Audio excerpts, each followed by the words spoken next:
The accidental encounter Ray lived alone on Space Station Delta Nine. It was a small, old research station floating near the edge of human space. No one visited, no one called. Ray liked peace, but sometimes, peace felt like loneliness. That day started like every other. Ray woke up, drank his coffee, and checked the systems. He spoke to the AI assistant. Any news? No, Ray. Everything is normal, the AI replied. But everything was not normal. A small power glitch blinked the lights. Then the water system beeped. The auto shower was broken.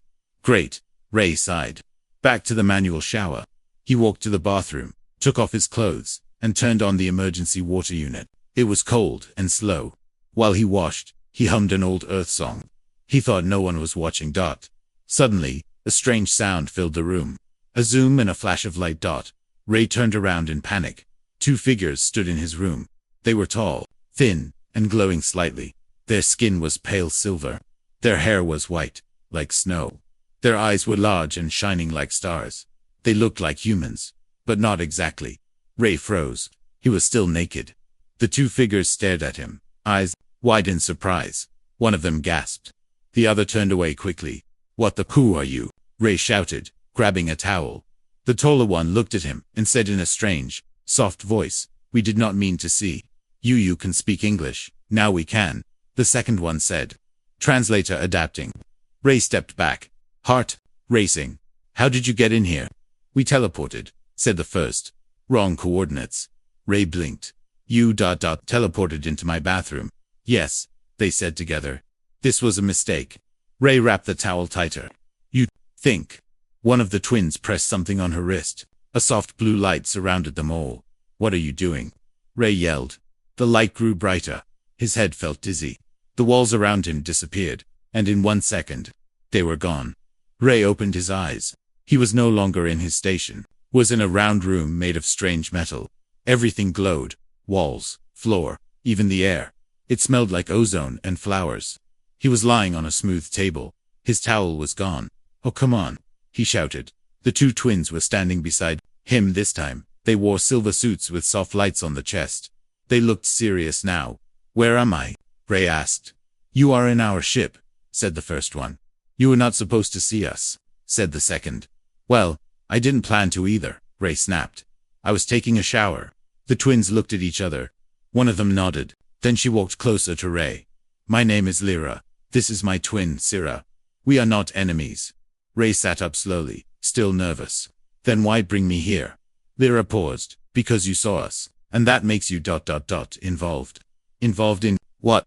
Sarah spoke this time. "In something bigger than you can imagine. A war is coming. A silent war. Hidden." Ray frowned. "I don't care about war. I just want to go home. Preferably with clothes." Lyra gave him a soft smile. "You will go home. But first, you must listen." Ray looked around the glowing room, his heart still pounding. Everything was too strange. Too fast. "This is not real," he whispered. "I'm dreaming. I slipped, hit my head in the shower, and this is all a dream." Sarah stepped forward. She touched her wrist device again. A small screen appeared in the air, showing the outside of their ship, floating deep in unknown space.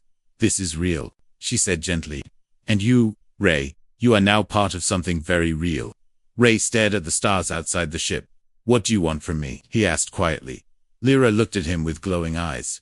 "You saw something you were not meant to see," she said. "But maybe, it was not an accident." Ray's breath caught. "What does that mean?" Syrah looked at Lyra. Lyra didn't answer. She only said, "It means your life will never be the same again." And the ship flew into darkness. Ray sat on the glowing table, still trying to understand what just happened. He rubbed his eyes, hoping he would wake up, but the ship, the lights, the strange air, it was all still there. The two alien twins stood silently. They watched him, their eyes calm but unreadable.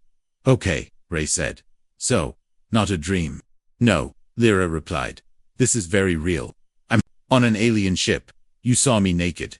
You kidnapped me. Now what?" Ray asked, still half wrapped in a silver blanket they gave him. Syrah stepped forward. "We are sorry. The teleport error brought us to your station. But now that you saw us, we cannot let you return." "Yet," Ray frowned. "Why not?" "You said you're not enemies." "We're not," said Lyra. "But there are others who are."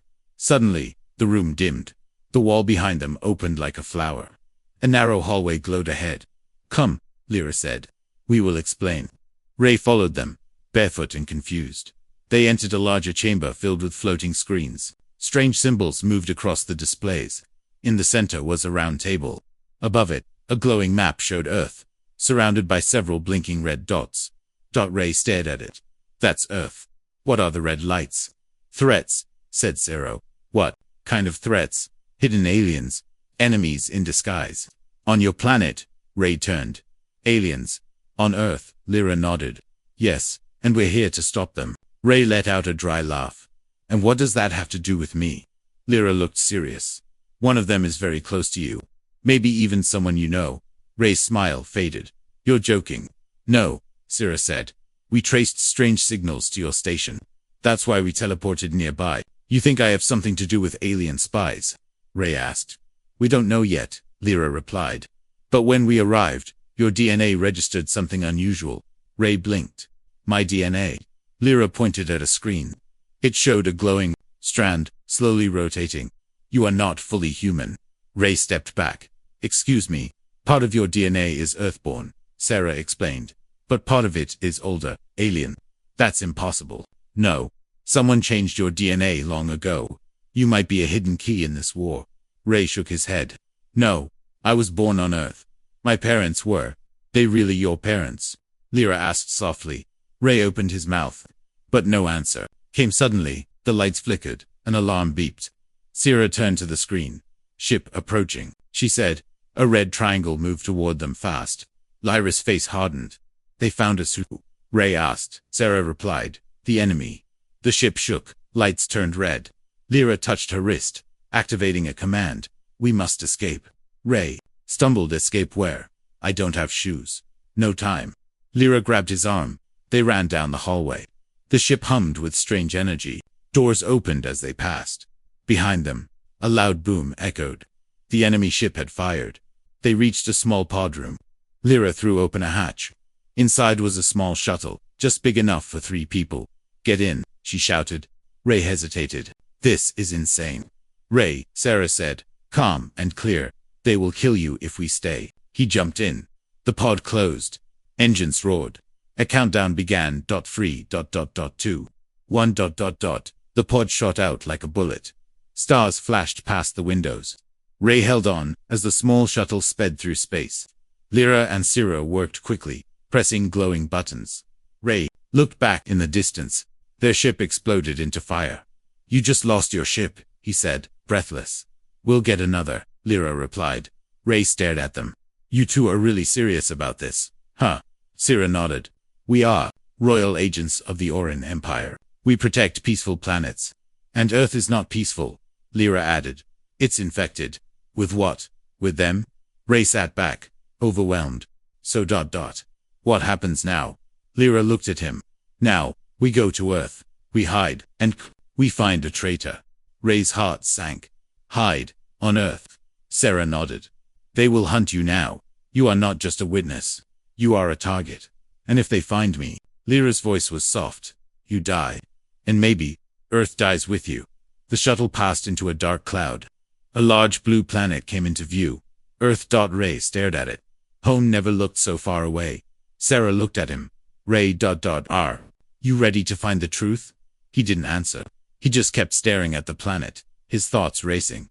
He was no longer just Ray, the quiet man in space. Now he was something else, something unknown, and Earth had no idea what was coming. The shuttle entered Earth's upper atmosphere, glowing red from the heat. Ray held the seat tightly, his heart pounding. This was not how he imagined coming home. Sarah looked calm. Lyra was focused, her eyes locked on the controls. "Where up? We landing?" Ray asked. "Somewhere safe," Lyra said. Ray raised an eyebrow. "Do aliens know what safe means on Earth?" Lyra didn't smile. "No cities. Too much surveillance. We need shadows." The shuttle dropped through thick clouds. Below, a forest stretched across the land like a green ocean. The ship gently slowed and landed deep inside the trees, quiet as a whisper. Ray stepped out and took a deep breath. Earth, air, damp, cold, real. "Welcome home," Sarah said. Ray looked around. "Feels more like hiding." They traveled through the forest on foot. Ray wore a black suit the twins gave him. Soft, warm, and strangely light. His mind was full of questions. What exactly are we looking for? He asked. Lyra turned to him. Answers. Your memories. And the first clue. My memories. I told you. I'm just a normal guy. Sierra walked beside him. Normal people don't survive teleportation. Or have alien DNA. Ray didn't argue. He was starting to feel it too. A strange awareness. Like he could sense things before they happened. Sounds were sharper, lights seemed brighter. It scared him. After 2 hours of walking, they reached a small broken house in the woods. The roof was falling apart. The door creaked. Dust danced in the light. Ray froze when he saw it. I know this place. Lyra looked at him. What is it? This was my uncle's hunting cabin. I came here once as a kid. Sierra looked at Lyra. Location matches the signal. Ray stepped inside. Old wood creaked under his feet. Spiderwebs filled the corners. He ran his hand across a dusty table, lost in memory. I remember a box, he said slowly. He told me never to open. It were, Lyra asked. Ray walked to a corner. He knelt and pulled away a loose floorboard. Beneath it was a small black metal box, smooth and cold. No keyhole, no seams. Sarah took it. This is alien tech, Ray blinked. My uncle had alien tech. Lyra scanned the box with her device. No, someone gave it to him to hide. Someone who knew you'd come back. Suddenly, a sharp sound echoed outside footsteps. Branches breaking. Someone's here, Sarah whispered. Ray's heart raced. Lyra pulled out a small disc from her belt. She pressed it, and a shield of light appeared around them, invisible from the outside. 3 figures walked past the house. They looked human, but moved too smoothly. No sound. No hesitation. They're not real humans, Ray whispered. No, Lyra said. They're, since he asked, artificial soldiers, alien-made. Their skin looks human, but they're machines. The synths stopped. One turned toward the house. Ray held his breath, but then, the synths kept walking and vanished into the woods. The light shield dropped. That was close. Sierra said. Ray looked at the box. They're looking for this, aren't they? Lyra nodded, yes, and they're getting closer. Back inside the cabin, Sarah tapped the box again. This time, it glowed faint blue and open. Inside was a small silver cube and a message chip. Ray picked up the chip. A soft voice filled the room. Ray, if you are hearing this, it means they've found you. I couldn't protect you forever. Your parents, they weren't your parents. I found you. You were left in a crater, wrapped in starlight. Ray's eyes widened. It was his uncle's voice. You are not a weapon. You are a key. And they will come for you when the war begins. The message ended. Ray sat down slowly. This is too much. You were hidden here for a reason, Sierra said. Ray held the cube in his hand. It glowed in his palm like it knew him. What does this cube do? He asked. Lyra scanned it. We don't know yet. But it's locked to your DNA. Only you can unlock it. Ray looked out the dusty window. Shadows moved between trees. The synths were not gone. They were circling. We can't stay here, he said. No, Lyra agreed. We need to reach the city. Someone there may know more. Ray stood up. He was still afraid, but now there was something else. Purpose. That night, they left the cabin. The cube stayed in Ray's hand, glowing like a silent heartbeat. Somewhere in the city, the next clue waited. Somewhere in the darkness, enemies followed. But now Ray wasn't just a man hiding in a forest. He was the key to something bigger. And the game had truly begun. Ray walked through the dark city streets, a hood covering his face. Neon lights flickered above. Cars flew silently past overhead rails. But even in the busy crowd, Ray felt alone, like something was watching him. The cube was hidden inside his jacket. It pulsed softly, like a heartbeat that didn't belong to him. Beside him, the alien twins moved silently. Lyra kept scanning the streets. Sarah stayed close, eyes sharp, ready for trouble. They had made it to Neo-Osaka, one of Earth's last unmonitored cities, full of off-grid tech, forgotten tunnels, and people who didn't ask questions. This city is dirty, Ray muttered. That's why we're here, Sarah said. Dirty places hide the best secrets. Ray glanced at her. Speaking of secrets, when are you two going to explain mine? Lyra slowed her steps. Soon, she said. Ray frowned. That's not good enough. They entered an old site, deep in the industrial zone. It smelled like rust and electricity. A wrinkled man with robot eyes looked up. Name? He asked. No names. Lyra replied, sliding a small crystal across the counter. The man took it. You're here for the ghost map. He walked into a back room without another word. Ray whispered, "Ghost map." Sierra nodded. "It's a rare neural scan. It shows memory shadows, things the brain forgets, but the body remembers." Ray felt cold. "So you think my mind is hiding something?" "We know it is," Lyra said softly. Minutes later, Ray was lying inside a scanner bed, wires connected to his head. The room dimmed. A hum filled the air. "Just relaxed," the old man said.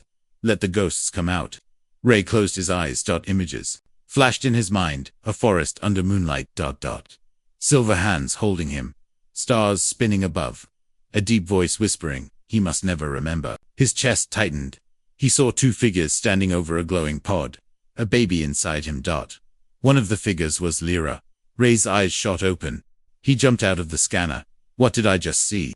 Sierra and Lyra looked tense. "You lied to me," Ray said, stepping back. "You were there when I was a baby. You left me." Lyra looked away. "It was the only way to protect you. Protect me. You abandoned me on a planet that wasn't mine." "You were being hunted," Sierra said. "We saved you." Ray pointed at Lyra. "You said you just found me by mistake. But that was a lie, wasn't it?" Lyra finally looked at him. "Yes, it was a lie." There was silence. The machine beeped softly in the corner. Ray's voice dropped. "Tell me the truth, now." Lyra took a deep breath. "You are not just part alien. You are part Orin, our kind." Ray blinked. "I'm one of you." "You are a hybrid," Sarah said. "The first one made from a secret experiment. Your DNA is half Orin, half human. That cube, it was made to awaken your power. But only when the time is right." Ray paced the room, trying to process it all. "Why didn't you just tell me from the start?" "Because we were afraid," Lyra said. "Afraid of what you might become."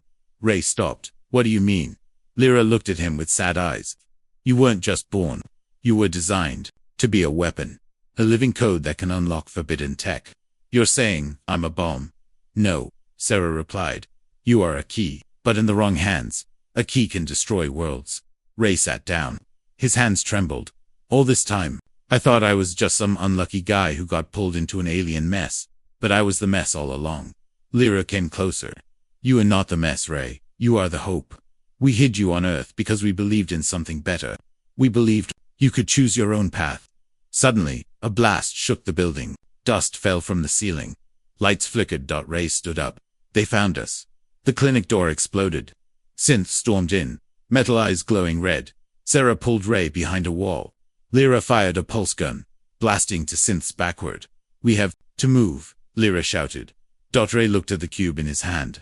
It pulsed faster now, as if it wanted something. "What if this can help?" he asked.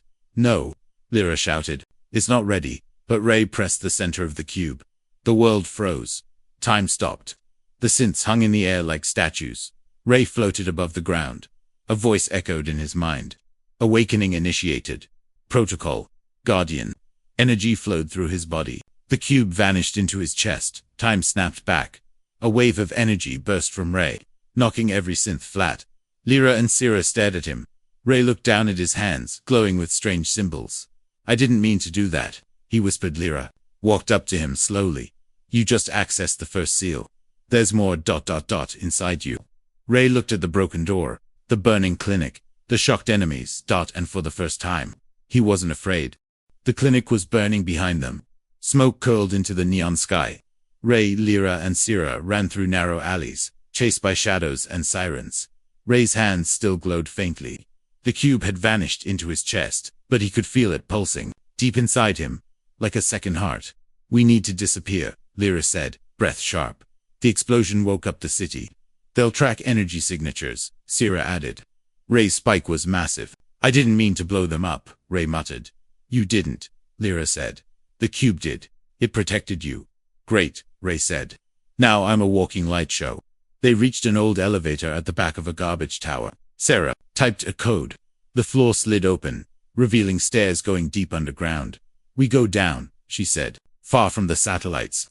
The stairs led to an old train tunnel, long forgotten. The air was damp, and the walls were covered in old graffiti and moss. Broken robots lay on the tracks like dead animals. Ray looked around. "This place is creepy." "Good," said Lyra. Creepy means private. They followed the tunnel for half an hour. Finally, they reached a door hidden behind a false wall. Inside was a small room, filled with dusty screens and silent servers.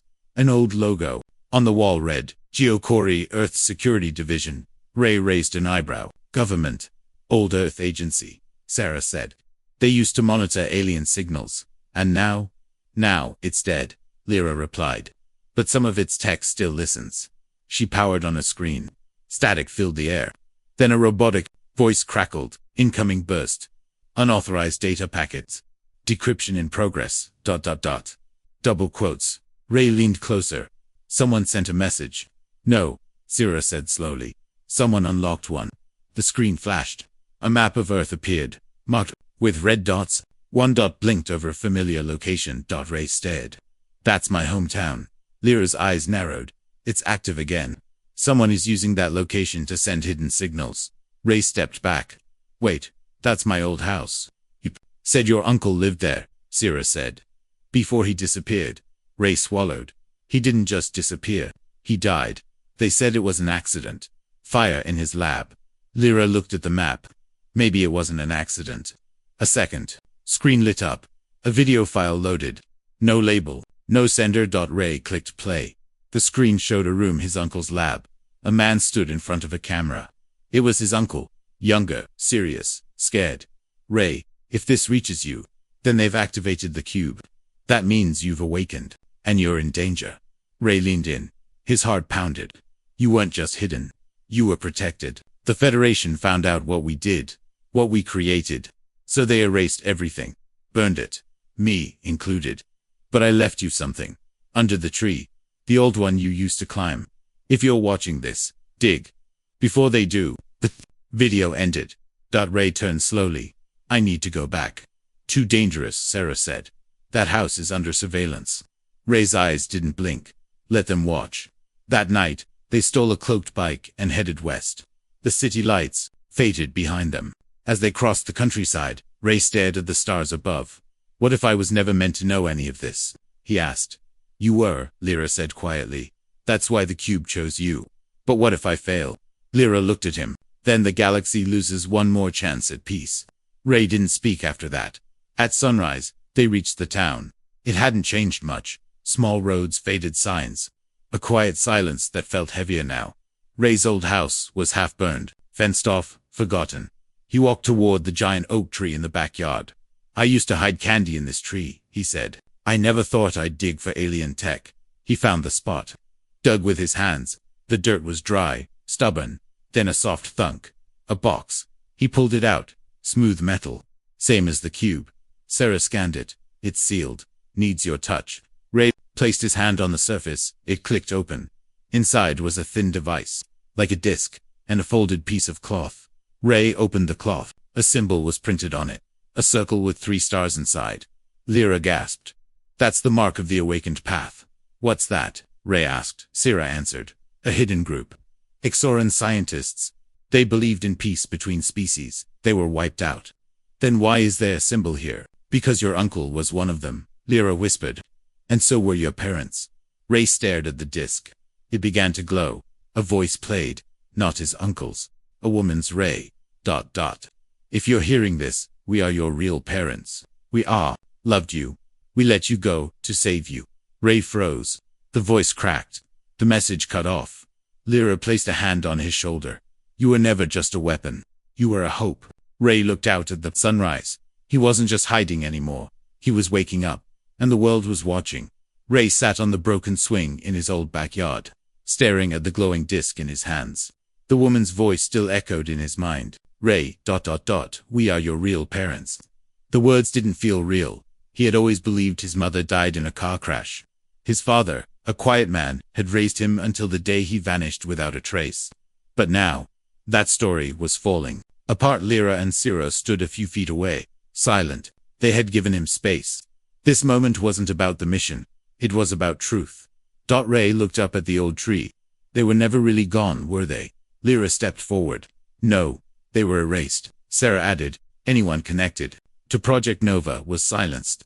Your parents were part of it, the first to attempt a peaceful hybrid. Ray stood, and I was the result. Lyra nodded. Yes, a perfect mix. Human heart, aura and soul. Ray held up the disc. Then what is this? Why now? Sarah looked uneasy. That disc carries your genetic key. Not just to unlock memories, but something far more dangerous. Ray frowned. Dangerous to who? To everyone, Lyra whispered. If used wrong, they returned to the underground hideout in the mountains. Safe for now. Ray sat in the center of a circle of glowing panels. The disc hovered in the air above his palm, spinning slowly. Begin memory sync, Sarah instructed. You must be ready to see everything. I'm not sure I want to, Ray said. You must, Lyra replied. What's coming? Depends on who you truly are. Ray took a deep breath. Do it. The disc fled with light. Suddenly, Ray was no longer in the room. He stood in a white laboratory, clean and silent.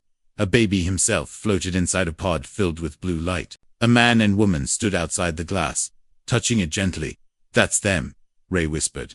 My parents. He moved through memory like a ghost. The couple argued with others, scientists, guards, people in uniforms. We must protect him, his father said. He's more than data. He's ours. You're endangering all of Earth, a man in a suit replied. This is a weapon, not a child. His mother screamed. He has a name. The scene shifted. Now Ray was older, maybe 3 years old, sitting in a green field, laughing, chasing butterflies. A huge silver ship hovered above, almost silent. His mother ran toward him. Run, Ray, run. Blasts rained from the sky. Oran soldiers fell. The lab burned. Ray was hidden in a capsule, his parents standing in front of it. They looked toward him, eyes filled with love and sorrow. One day, you will return, not to destroy, but to heal. The door shut. Darkness. Ray opened his eyes with a gasp. His body was shaking. The disc dropped to the ground, now dark and lifeless. Lyra caught him. You saw it all. Ray nodded. They died. To keep me hidden. Sarah looked away. And now the ones who killed them are leading Earth's Federation. Ray's heart sank. Then, I've been living under their control my whole life. Lyra tightened her jaw. Yes.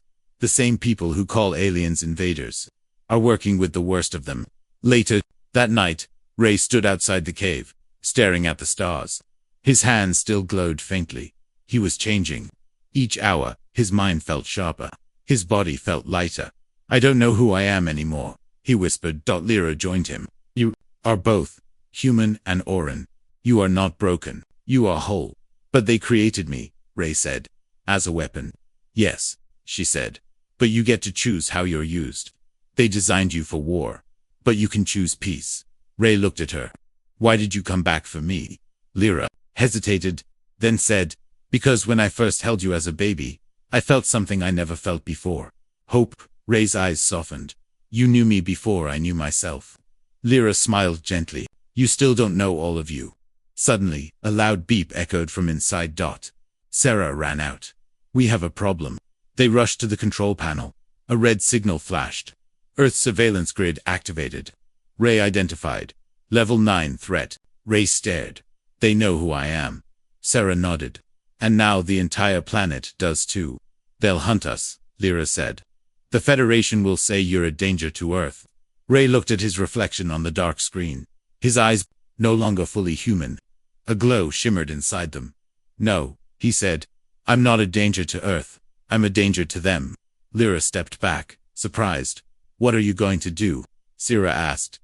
Ray turned slowly. His voice was calm, steady. I'm going to show Earth who I really am. The skies above Earth were no longer peaceful. From every major city, Federation ships launched into orbit. Emergency broadcasts covered every screen. Target identified. Ray Solon. Hybrid threat. Engage with lethal force. Inside their mountain hideout, Ray watched the transmission silently. His image glowing eyes, energy swirling around his hands, was plastered everywhere. Headlines screamed alien weapon. People were scared. Lyra turned off the screen. They're not afraid of you. They're afraid of losing control. Ray didn't reply. His mind was somewhere else. Sarah stepped closer. We still have time to run. No, Ray said. I'm done running. He walked to the center of the room. The floor lit up beneath his steps. The energy cube inside him, now fully awakened. Glowing patterns crawled up his arms like living tattoos. I'm going to the orbital council station, he said. where the real Federation leaders sit. I'll end this. You'll never get close, Lyra warned. They'll shoot on sight. Then I'll show them something they can't ignore, Ray said. The truth. Within the hour, they stood inside a stolen stealth ship above Earth's upper orbit. The massive Federation station floated ahead, like a metal moon. Guarded by dozens of defense drones, Ray placed his hand on the console. His energy connected with the ship. Lights changed. The ship cloaked. Approach silent. No weapons, Ray said. If I die, I die. But they'll hear me first. Lyra looked at him. We'll go with you. No, Ray said. This is my choice. But I need you. Ready? For what? Syrah asked. Ray's eyes glowed brighter. For what comes after? Ray entered the station alone, surrendering at the airlock. Armed guards surrounded him. He raised his hands. Calm. Quiet. No resistance. The guards escorted him through glass halls, passing officers, who stared at him like he was a bomb about to explode. Some looked terrified. Others looked curious. Ray didn't blink. They stopped at the High Council chamber, a circle of shadowed figures watching from tall seats. Above them, live broadcasts streamed across Earth. Billions watched. One voice spoke from the shadows. Cold, sharp. Ray, Solon. You stand accused of being a bioengineered alien threat to humanity. What do you say in your defense? Ray looked around the chamber, then he stepped forward. I say, you're afraid of the wrong thing. A buzz of murmurs followed. Ray continued, you fear what I am, but I was made by you, hidden by you, and now you want to kill me, because I remember. He touched his chest. Light flared from his core. The room lit up with images, projected memories, the hidden experiments, his parents, the lab, all of it. This is what you buried. These are the people you murdered. One council member stood, shut it down. Another voice called, this isn't real. He's manipulating us. Ray turned to them. Ask yourselves, why show you the truth, if I came to destroy you? Silence. Back in space, the stealth ship hovered behind the moon. Lyra watched the stream from the council chamber. He's buying us time, Syrah nodded. Ready? Yes, Lyra said. Once the truth is out, people must choose. On Earth, something strange happened. Across news stations and private screens, Ray's memories were now visible. His voice echoed, I am not a weapon. I am a warning. You don't need to fear aliens. You need to fear those who control you with fear. People watched. They paused. Some cried in the chamber. One council leader finally stood. Her face no longer hidden. You could have killed us, she said. Why didn't you? Ray looked at her. Because I'm not what you made me to be. Suddenly, alarms blared. Enemy ships appeared from deep space. Not Federation, not Orin. A third force, hidden till now. Unknown faction incoming. Screamed a guard. Ray turned to the council. They're the real threat. The ones you partnered with in secret. They're here to finish it. The leader whispered. We didn't think they'd betray us. You always do, Ray said. Outside, Lyra's voice echoed through public frequencies. This is the Orin command ship. Earth is under attack. We will defend your world, if you let us. People across Earth watched. Then, slowly, cities responded. Civilian satellites activated defenses. Rebel pilots from hidden sectors launched ships. The people had chosen. Ray stood at the station's highest tower, looking at the stars. Lyra's voice came through his earpiece. You did it. Earth stands. Ray smiled faintly. Not because of me, because they saw truth. Now what? She asked. Ray looked at his glowing hands, then at Earth. I was born to be a weapon. But today, I chose peace.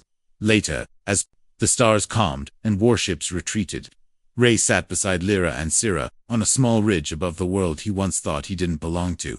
You still feel different? Syrah asked. Ray smiled. Yeah. But now, it feels like a gift. Lyra placed her hand on his shoulder. What will you do now? Ray stood, watching dawn break over the curve of the Earth. Something they never expected. He said, live.